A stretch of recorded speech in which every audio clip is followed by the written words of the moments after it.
Andor, Episode 1, the show that makes Kenobi's premiere look like a narrative masterpiece. Dun, dun, dun, dun, dun. Now, for this review, I've only seen Episode 1, but on the plus side, I've only seen Episode 1.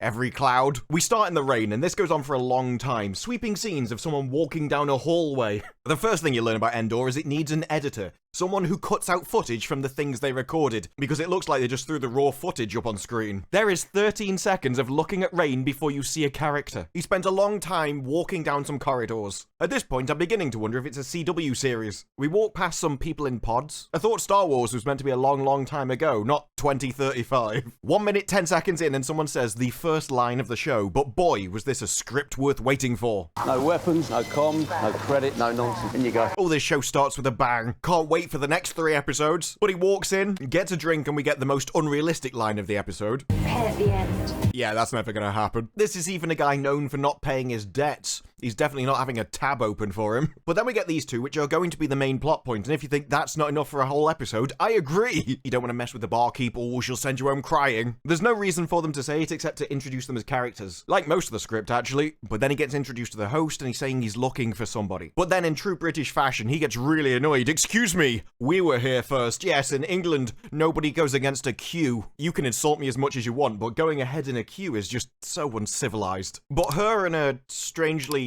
flat hair, they're not messing about and slap him down. Garni will help you. We were here first. Yeah, we've been waiting, he just got here. Behave.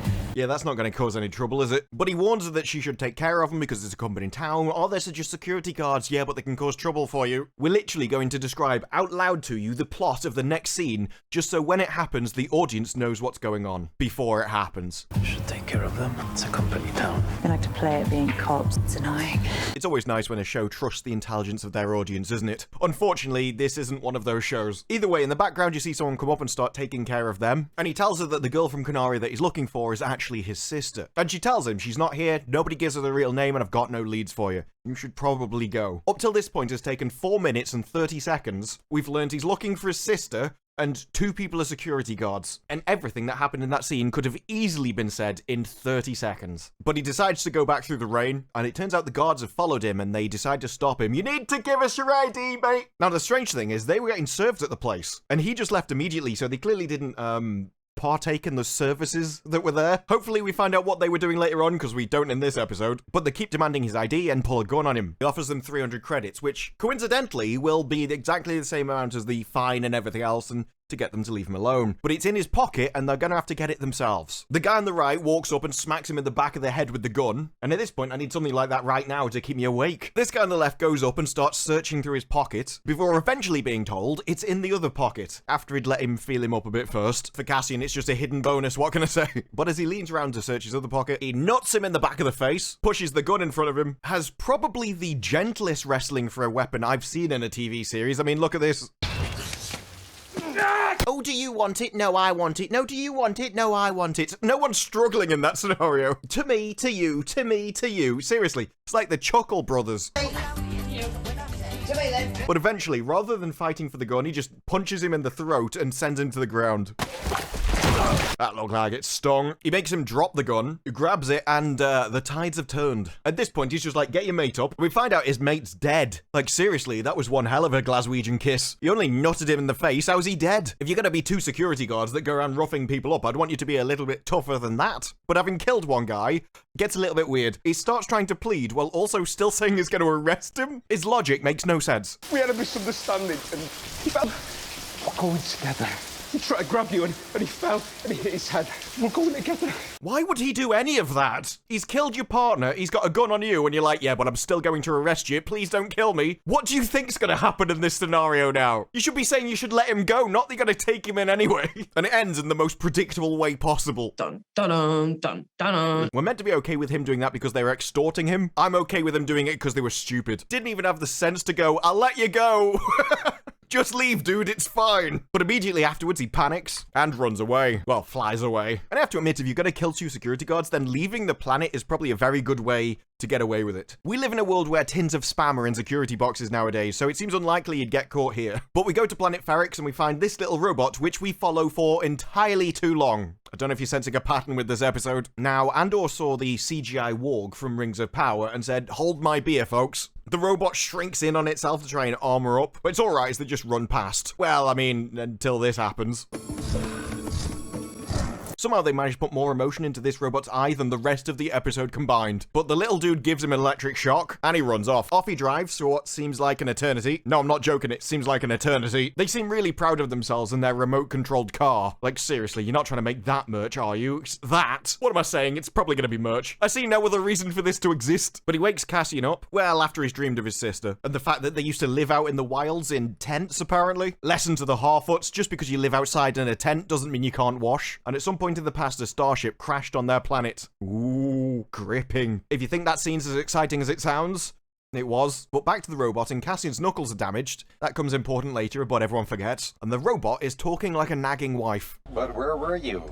It's not important. If it's not important, well, why not tell me? Because you're a robot? I know some people want robots around the house, but I don't want to have to explain to my toaster why I'm not eating crumpets this morning. Now, Cassian seems to live in just a ship which has crash landed and he can close the doors on. I have a feeling this wouldn't be that much out into the sticks, and a lot of other people would be doing the same. But he wants the robot to say he's never seen him, which means he needs to lie, which requires more energy. Why? Because his CPU has to fabricate the story or something? I don't even understand. I know it takes a lot of energy, but can you make a lie for me? Why does that take a lot of energy? We're saying he's like Crichton from Red Dwarf and he has to break his programming or something. I can lie. I have adequate power reserves. I need the power reserves to lie. Oh, that's 2 lies. Now I need to go and recharge. No, that's the plot. That's 2 lies. Let's have both. I will have to recharge at home. It's definitely merch, isn't it? After that exchange, it has to be merch. There's no reason for this scene to physically exist in the entire show. But he's like, oh, let me look after you, pull out this chunk of metal, which just seems to be stuck in you for no reason. Just to show I care about the potential merch. We get more scenes of him walking along to pad the viewing time. He walks a really long way for a really long time.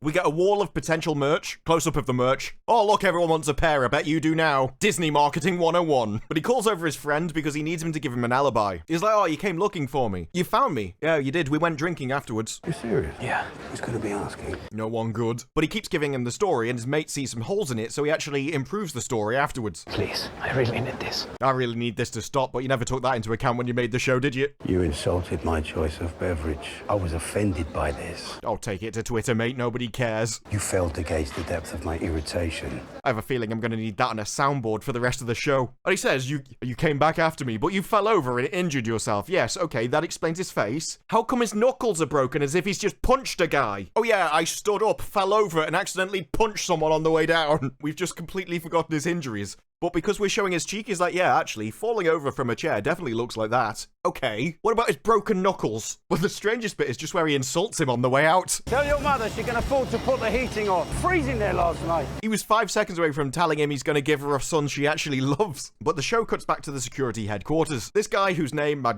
just don't care about, he's reporting to his boss the 2 employees that were killed by Cassian. You've been very busy. 2 men are dead, sir. Employees, that's not worth staying up for, then I'm not worthy of the uniform. 2 men are dead and I'm really bothered about it. I'm really good and moral as I work for the evil empire. But don't worry, because everyone else that works in the security place is a complete moron. Lazy, corrupt, you know, everything she said in that interview. She's surrounded by inept men, mostly. Well, no, all men, really. And they seem to be missing what she can see. It's just him, the strong moral one, who's going to lead us to victory. He's lucky he wasn't killed years ago. One of the most unpleasant people I've ever met. You've never met Galadriel or She-Hulk, to be fair, though, so I'm not sure your frame of reference is exactly the same as mine. Witness dark features. Oh, Disney, you're so subtle. You do realize there's literal aliens in the Star Wars universe, right? Proper resources, I can bring this case to a... Stop. I wish I had that kind of power. Stop. Just stop it, Disney. Stop making this crap. I don't mean just the talking. No, nor do I. I mean the talking, the filming, the script writing. I mean the entire creation of these things. I mean, stop. So do I. I find stop generally means stop, but his boss tells him to cover it up as an accident. They're in a brothel, which we're not supposed to have, the expensive one, which they shouldn't be able to afford. I mean, when he puts it like that, it kind of seems fair enough. And I am hoping they follow up on that not able to afford it bit, because they went in there, spoke to someone, and then immediately left. So if they weren't there for the services, they should be there for some kind of underhanded thing, just like Cassian was. And if they're not, if that plot point isn't picked up further on, then I'm even more annoyed with that episode, because that's the most interesting part of it. That it turns out they're up to something even more underhand than he was. If they were just there because the plot needed them to be, I'm not going to be be impressed. Harassed a human with dark features and chose the wrong person to annoy. Seriously, Disney, your subtlety amazes me. I don't know why you keep bringing that up when there are literal aliens in the universe. Literally nobody would care about this. Well, apart from the odd bigot. I suspect they died rushing to aid someone in distress. What, me? Quick, somebody help him! He's slipping into a coma! Luckily, I've got a Narn bed, the best place to be when you slip into a coma. Seriously, when a show's this boring, the best reviews are the ones that don't talk about it. Trust me, folks. I know in Rings of Power I said never trust someone who says trust me, but in this case, I think we all know it's true. Search your feelings, you know it to be true. Look, if they can do member berries, so can I. They died being helpful. Something sad but inspiring in a mundane sort of way. Like a trailer getting ratioed. But the other guy doesn't like that he's been told not to investigate it, and it's getting explained to it. This is about our crime rates. The entire point of crime rates is to keep them low, so by not reporting crime, we can keep them low. I mean, it's worked for the British government, I don't know why it can't work for Andor. We cut back to Cassian, walking places. I'd never thought I'd say it, but this show makes me appreciate Alron's teleportation abilities. And he goes looking for a mechanic. And it turns out to be one of those female mechanics. As we all know, they're extremely common. We need more women in STEM. Hey, 5.4% is actually higher than I expected it to be. But after what he's done, he needs money to get out, and he's in desperate need to sell some of his scrap. But he can't wait until the next scrap ship arrives, and so he really needs to speak to her direct contact. Your friend will want this piece. He'll come for this. Any other show, that would be the end of the scene, but this show is filled of scenes where you get all of the required information in about 10 seconds. Even though this scene is about 5 minutes, I can see people thinking this show's better than it is, just because literally nothing happens, and it's so hard to even form an opinion on it because of that. When it's surrounded by things like Rings of Power and She-Hulk, which are, like, offensively bad, a show where nothing happens so you don't even form an opinion either way can come across as average, when really it's just empty. The entire episode is empty. I got an untraceable NS9 Starpath unit. Yeah, because we all know what that is. Did we see him get it? No. Did we see him steal it? No. Would all of that have been more interesting than this for the first episode of the show? Absolutely would have, folks. You could have even had the Empire searching for him because he stole this thing, and had a great scene where he actually stole this thing. Instead, we got treated to the privilege of having sweet FA. Not your best move, Cassian. Nor was this show. This Star Wars is different than any other Star Wars we've made. How's that? Well, for 30 minutes, we're just going to talk around things and not actually say anything or do anything. I mean, that way we'll get at least a 5. Or maybe people will say it's a slow burn and give us a 9 because it's just setting up the story for the future. But he guilt trips her into contacting her contact because apparently she's been skimming off the top and he's been allowing it. Seriously, dude, admitting you've been simping isn't the best negotiation strategy. But at that point, her boyfriend walks in, and neither of them seem happy that they've just got caught. Because that's all we need, a love triangle or a suspicious partner. But we get a little discussion about whether the boyfriend knows about him. She's like, no, he doesn't. He'd do anything for me. Oh, I've got him wrapped around my little finger. That's not a complimentary way to talk about your boyfriend, dear. But we get another love triangle cut, which I'm sure the shippers will love. And obviously we get a macho confrontation at the end. I wouldn't worry. She's tougher than both of us. Surprised you didn't say there's enough of her to go around. I'm getting tired of hearing that. I'm getting tired of his voice, but don't worry, there's only 11 more episodes to go. I'm sure it'll be fine. You better find yourself a less complicated woman. Do you think you could find yourself better scriptwriters? Ask not what your scriptwriters could do for me, but what they could do for your entire bank balance if they're actually any good for once. But just so my brain doesn't dribble out of my nose on camera, there was one discriminatory bigot on Twitter who said that he's going to be calling out reviewers of Andor who don't have people of a certain biological characteristic on their show. I mean, I don't know the guy, but if I had to guess, I think he definitely identifies with the Empire. But despite the fact that I am indigenous, I have a feeling that that wouldn't be enough for this guy. Apparently, if I traveled to America, it would. It's amazing how geographic location at a certain point in time can make your opinion either valid or invalid. I definitely love the logical consistency. I wonder if the same applies to this video. If you watch it in England, it means nothing, but if you watch it in America, well, now suddenly my opinion is valid. But just in case that's not enough, I do have a backup plan for our discriminatory friend here. I decided that I did need to get some guests on the show, so here they are. If you can see it, you can be it, and I do think it's important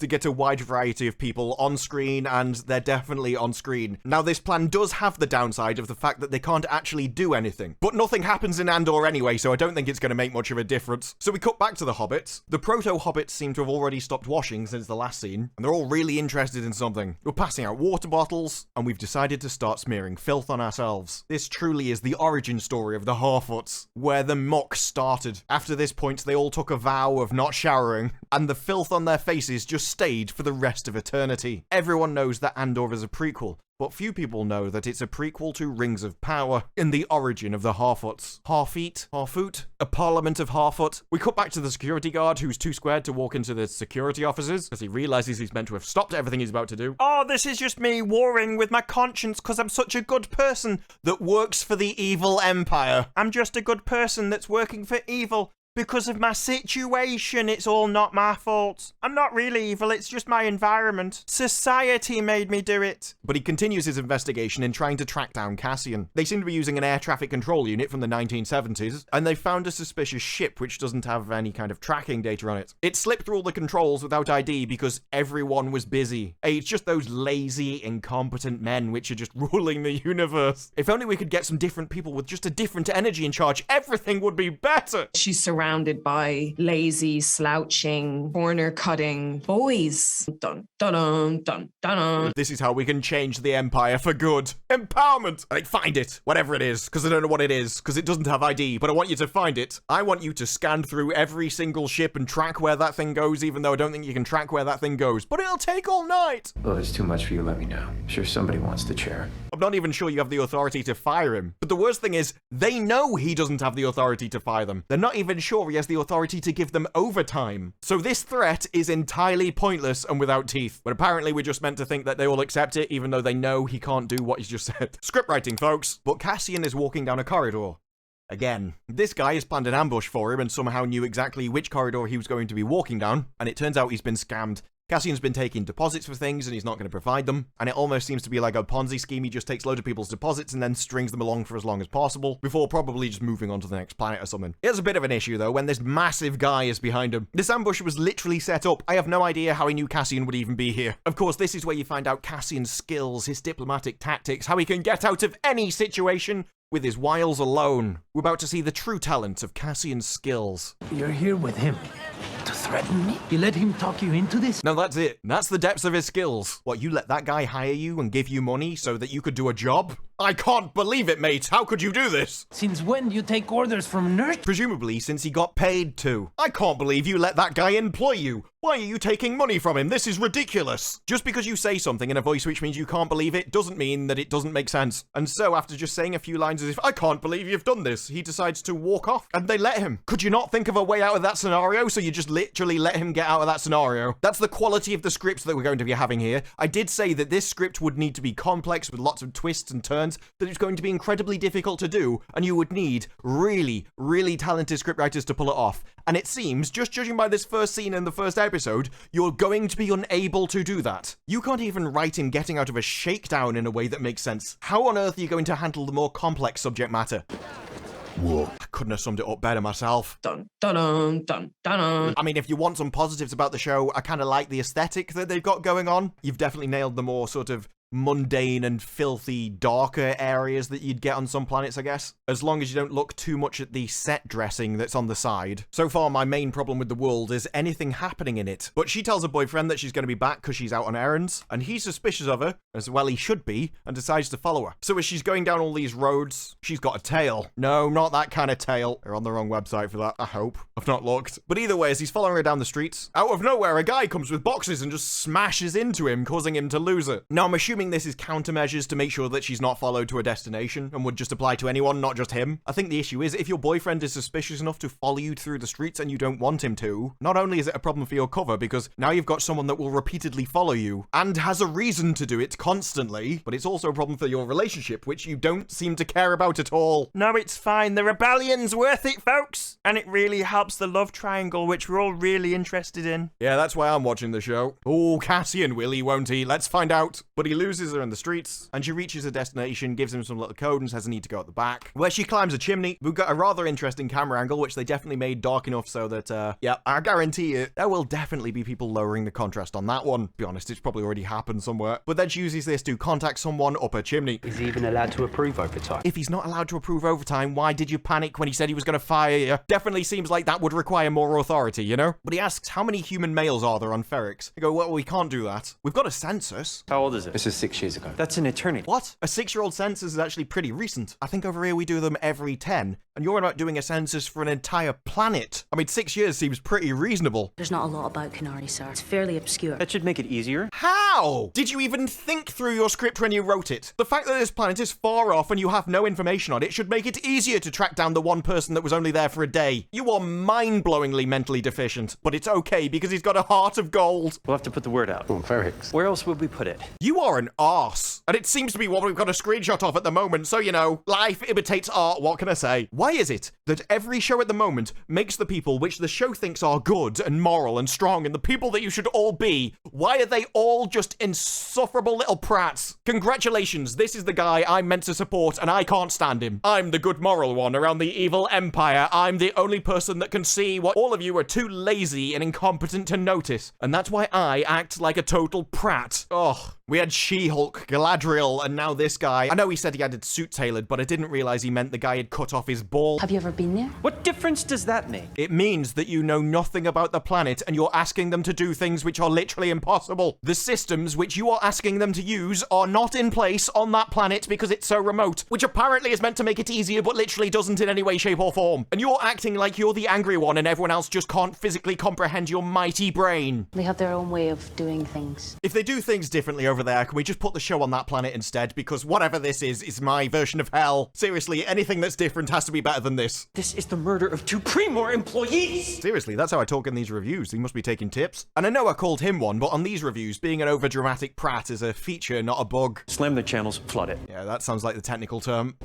Let's go! Oh god, it's Galadriel with a haircut. But we get this guy coming along with his pets, and he stumbles in on Cassian changing the ID data of the ship. I'm just putting a blank in right now. Yeah, that's not suspicious at all, is it? I borrowed this ship, which your boss doesn't know about, and I did something in it, which means, I've got to wipe any record of this ship existing. I'm kind of amazed you can just change the ID chip on a ship, and it's all fine and nobody tracks it down. But Cassian asks if he can borrow the ship again, but he's like, no, I want you gone. I want you to change that ship and get out of here. I never want to see you again. Because we all know whatever you've been doing is gonna get me in trouble, and I don't want to be in trouble. Although, to be fair, if you don't want people coming and taking your ships, then you probably need better security so he can't just walk on board and just take a ship whenever he wants. This entire world just seems open with no doors and locks on so everyone can go wherever they want. The security of everywhere seems to be awful. Like, if you can get onto a ship like that, I'm sure you can nick it. But we cut back to the proto-Harfeet, muck smeared all over them, and Cassian leaves with the group, which I'm assuming are going to the ship, but his sister stays behind, which every single viewer knows is a great idea. And I am not joking when I say I have no idea what on earth I've just watched.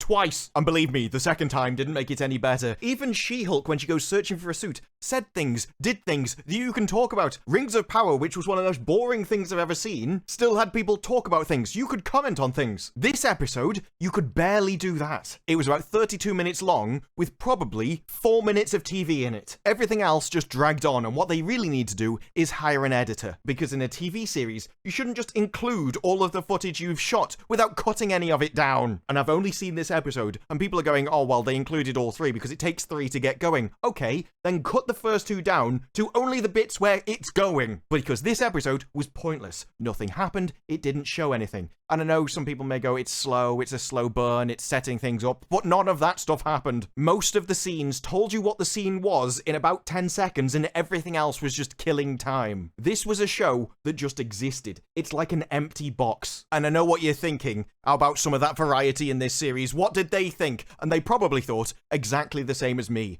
because they're just pictures on a page, and so they couldn't form an opinion about it, which is exactly how I feel. Because this show didn't really exist. There was nothing there to form an opinion about it. You can't say it's good or bad. It was just on your screen for a while. You could have put a picture up of paint drying and I would have the same opinion, in the fact that you can't really form an opinion on it. And that's the question for me. Does that mean it's average because you can't say it's good or bad? Or is it just so empty and vacuous that not having an opinion on it means it's even below 0? You get to the end of the episode and you just want your time back. The only reason for its existence is to exist, to be content, not to entertain, not to form an opinion. And if that is the best that Disney can do with Star Wars nowadays, if that is what the future of entertainment is, just to be vacuous and exist as a blank screen on a page, then oh boy, have standards slipped. Because people got paid to make that episode, and I can only think, why?